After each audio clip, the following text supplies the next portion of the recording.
प्यारे दोस्तों, सुप्रभात। और अभी बजे हैं सुबह के 6:30 और आज मैंने डिसाइड किया है कि मैं इन दिनों कुछ मूल पुस्तकों का अध्ययन करने के बाद ही हर दिन आपको बहुत सारी चीज़ें बता पाऊंगी, क्योंकि मुझे लगता है कि अब मुझे खुद के लिए नहीं पढ़ना है, उन महिलाओं के लिए पढ़ना है, उन महिलाओं की एजुकेशन को सरल बनाना है जिनको ये लगता है कि वो नहीं कर पाएंगी या वो नहीं कर पाए हैं अभी तक। ठीक है, वो बहुत बार पढ़े, अभी यूट्यूब पर भी आते हैं तो उनको लगता है कि यूट्यूब पर कैसे पढ़ाना है, ठीक है, किस तरह का वीडियो बनाएं, हम पीडीएफ बना के पढ़ाएं, फेस टू फेस पढ़ाएं, कैसा पढ़ाएं। ठीक है, तो वो 5 पुस्तकें मेरे पास हैं जो बिल्कुल, एक तो आचार्य शुक्ल की पुस्तक को एक बार, इसको मैंने पढ़ा है 3 से 4 बार पढ़ा है, लेकिन फिर से मुझे एक बार अध्ययन करना है कि इसको पढ़ने के बाद कैसे हिंदी साहित्य की समझ आपके अंदर विकसित होती है। एक ये अध्ययन करना है मुझे, ठीक है, और हो सकेगा तो मैं इसको लाइव पढ़ लूंगी। ठीक है, जब मैं पढ़ूंगी तो मैं लाइव भी हो सकती हूँ कि मैं अभी आचार्य शुक्ल की पुस्तक को पढ़ रही हूँ। एक मुझे डॉक्टर नगेंद्र की पुस्तक पढ़नी है, ये भी मुझे बहुत अच्छी लगती है पुस्तक। जब मैं इसके अंदर से चीज़ें देखती हूँ तो इन्होंने लिखा भी है कि आचार्य शुक्ल की पुस्तकों से बहुत सारे तथ्य लिए हैं और कहाँ कहाँ से इन्होंने तथ्य लेकर इसको मतलब कि उन्होंने डॉक्टर नगेंद्र ने और डॉक्टर हरदयाल जी ने इसको बनाया है।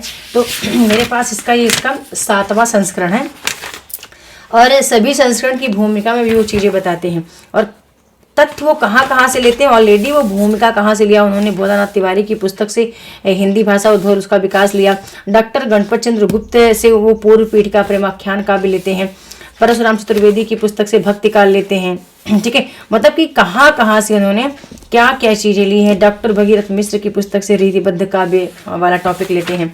ठीक है, तो ये मुझे पुस्तक बहुत अच्छी लगी और इस पुस्तक का भी मुझे अध्ययन करना है, क्योंकि पूरा संपूर्ण हिंदी इसमें काव्य हिंदी साहित्य का इतिहास बहुत ही सुंदर दिया है। और जबकि मुझे वो रामचंद्र तिवारी वाली पुस्तक से मुझे ये पुस्तक अच्छी लगती है। ठीक है, वो भी है, इतनी मोटी वो भी है, बट ये मैं पढ़ी भी हूँ एक बार, अभी मैं दोबारा इसका अध्ययन करूँगी। काव्य शास्त्र के लिए मैं डॉक्टर विवेक शंकर की पुस्तक पढ़ना चाहूँगी। मैंने अब तक जितना भी मेरा पीडीएफ बनाया है वो डॉक्टर विवेक शंकर की पुस्तक से और कुछ अन्य पुस्तकों से भी मिलकर बनाया था। तो एक बार पुनः मैं इसका अध्ययन करूँगी। अध्ययन मैं इस तरह करूँगी कि ताकि आपको जितना हो सके सरलतम तरीके से मैं बता पाऊँ। ठीक है, मैंने कहा कि अब मैं खुद के लिए नहीं पढ़ रही हूँ, मैं उन महिलाओं के लिए पढ़ूंगी, उन सब के लिए पढ़ूंगी जिनको लगता है कि नहीं समय बीत चुका है, घर गृहस्थी अब संभालो, बच्चे देखो, पढ़ाई बंद करो। नहीं, 24 घंटे में हर दिन आप 2 घंटे भी स्टडी करते हो तो 365 दिन में आप बहुत कुछ सीख पाएंगे और अगला पूरा जीवन अपना आप अच्छा कर पाएंगे। व्याकरण के लिए मैंने देखा कि नेट के पेपर में कई बार, जितने बार पेपर अभी आए हैं 3 से 4 बार प्रश्न व्याकरण से अधिकतम पूछ रहा है, तो वो कामता प्रसाद गुरु की पुस्तक से ही पूछ रहा है। ठीक है, तो ये मैंने 2021 में ही ले लिया था, कामता प्रसाद गुरु वाली पुस्तक 2021 मेरे पास आ गई थी, ले लिया था मैंने। तो मुझे लगता है कि फिर से मुझे एक बार इसको करना चाहिए। और इसमें क्या है कि चीज़ें अध्याय बाय डिवाइड है, मतलब कि पहले भूमिका प्रस्तावना, उसके बाद हर चीज़ अध्याय में, वर्ण विचार है वो भी 5 अध्याय में। ठीक है, शब्द साधन वो भी 6-7 अध्याय में, फिर जो विशेषण है, संबंध सूचक है, समुच्चय, तो ये हर चीज़ ना अध्याय में डिवाइड है। ठीक है, तो ये भी थोड़ा सा पढ़ने का इसका अलग ही आनंद है।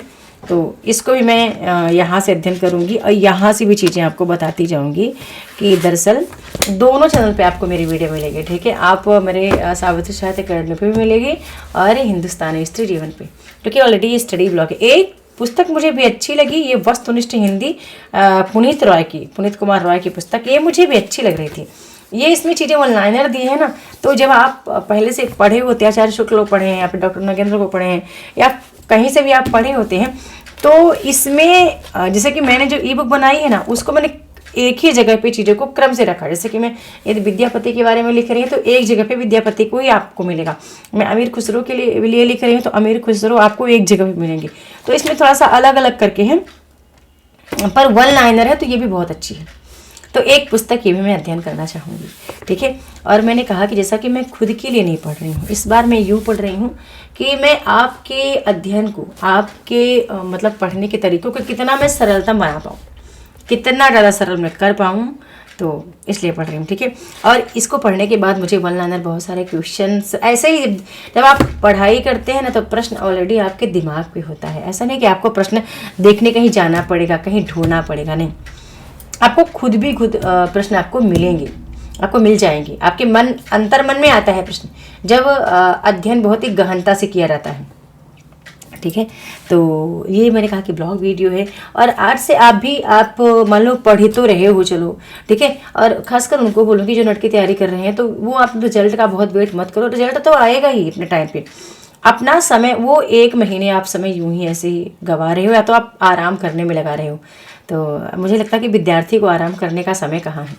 ठीक है, विद्यार्थी जीवन ही संघर्ष का जीवन है। यदि उसको आप जितना अच्छा आप करना चाहें, आप अभी कर सकते हैं, बाद में फिर नहीं हो पाएगा। ठीक है, बाद में सोचोगे कि हम और ज़्यादा, मतलब कि थोड़ा बड़े हो जाएं, और ज़्यादा हम समय लेना चाहते हो आप, या बहुत सारे काम को आप करके करना चाहते हो, तो नहीं। हर काम को करते करते आपको अध्ययन अध्यापन करना है, अपने स्टडी को जारी रखना है। ठीक है, और एक बात और कहना है मुझे आपसे, आप कमेंट सेक्शन में ज़रूर लिखना कि आप शुरुआत कहाँ से करना चाहोगे। मतलब मेरे मन में तो है कि मैं कहाँ से शुरुआत करूँगी, ठीक है, लेकिन मैं चाहती हूँ कि आप भी कमेंट सेक्शन में लिखिएगा कि आप कहाँ से शुरुआत करना चाहते हो। ठीक है, आप क्या चाहते हो कि आपको आचार्य शुक्ल की पुस्तक में प्रोनाउंस करके लाइव पढ़ा दूँ, या आप पहले काव्य शास्त्र को पढ़ना चाहते हैं, या आप मेरे से पहले हिंदी व्याकरण की ये वाली पुस्तक देखना चाहते हैं, या आप पुनीत राय की पुस्तक आप ऑनलाइन करना चाहते हैं, या डॉक्टर नगेंद्र की पुस्तक को आप देखना चाहते हैं मेरे साथ। ठीक है, तो कमेंट सेक्शन में आप ज़रूर लिखना है इस चीज़ को। और मैंने फिर से कहा कि ये जो मेरा ब्लॉग है, ये स्टडी ब्लॉग केवल महिलाओं को प्रेरित करने के लिए, जिनको लगता है कि हम काम करते रहते हैं, हम कब पढ़ाई करें, मतलब घर का काम करने में हमारा सारा समय जाता है, तो हम पढ़ें कब। ठीक है, तो ये प्रॉपर ब्लॉग उनको प्रेरित करने के लिए, ताकि वो पीछे ना रहें और अपनी ज़िंदगी को, अभी समय है, 1-2 साल बहुत होता है। आप कोई सा चीज़ मन लगा के करोगे तो 1-2 साल में आप बहुत अच्छा कर पाओगे। और मुझे ऐसा लगता है कि देखो, दो चीज़ें ही हैं जो कि, एक तो संकल्प और एक मन में सकारात्मकता होनी चाहिए। ठीक है, यदि आपने संकल्प लिया कि नहीं, ये मुझे इस दिन से इस दिन तक इतना चीज़ करना है, तो आप कर पाओगे। आप संकल्प नहीं लोगे, और संकल्प लेने के बाद उस पर दृढ़ रहें। ऐसा नहीं कि आज आपने संकल्प लिया, कल टूट गया, कल आपने कुछ डिसाइड किया, परसों भूल गए। तो जो आपका लक्ष्य है, जो आपका एम है, वो याद भी रहना चाहिए। याद रहेगा तो अच्छा कर पाओगे। मतलब कि 24 घंटे काम ही करते रहोगे, फिर सोचोगे कि हम यहाँ से, मतलब कि इसको भी हम अचीव कर लें, और ये केवल आपको आधा घंटा याद रहता है। 24 घंटे में केवल आपको 30 मिनट अपना लक्ष्य याद है, उसके बाद कुछ याद नहीं है।